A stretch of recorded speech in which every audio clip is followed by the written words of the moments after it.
I was one of the optimists that felt the rovers would survive the first winter and that we would have an extended mission. But I never thought they would last through 3 Martian winters and continue to explore for 5 years. We thought that, we were going to be lucky if we got 3 months out of these rovers. We've got 5 years out of these rovers and they just keep going. And it seems like every day is better than the day before. The mission just keeps getting better and better and better the longer it goes. How do I feel about the fact that it's going on for 5 years? Exhausted. I mean, really tired. Everyone on the planet Earth is sharing in the experience of exploring the surface of Mars through our 2 surrogate children, Spirit and Opportunity. You're seeing Mars with 3D color stereo vision, just as if you were standing there yourself. The rovers are just about your height, and so they see the world from your perspective, and just as you would see it if you were there. Now, they are well named. Opportunity really has been incredibly opportunistic and lucky. It basically found water from its lander, found its own heat shield, and we were able to examine for the first time a heat shield that was used on another planet because it happened to land nearby. Spirit really has had to have a lot of spirit to keep going.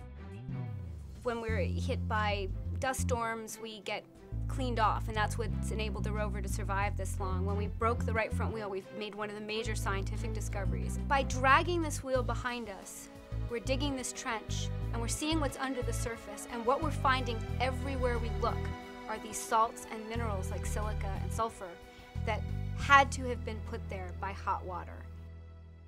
This last winter, when we had to park for more than 9 months in the same location because we just didn't have enough power to drive, the one thing we could still do was take pictures. And we did take, over the course of many, many weeks, sort of 1 frame at a time, this beautiful, high-resolution, full-color image of the location around Spirit.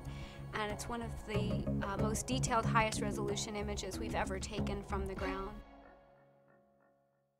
Getting to Victoria was great. I mean, it was 21 months of trudging endlessly across these plains and hardly seeing the scenery change at all. I mean, Victoria's out there. We've got the orbital images, we know where it is, we know how far it is, where we were measuring distance to the nearest meter. And then one day we're right at the rim of it, and poof, there's just this spectacular scenery, this fabulous geology laid out in front of us. And yeah, the combination of just what a glorious view it was, plus so much effort that went into getting there.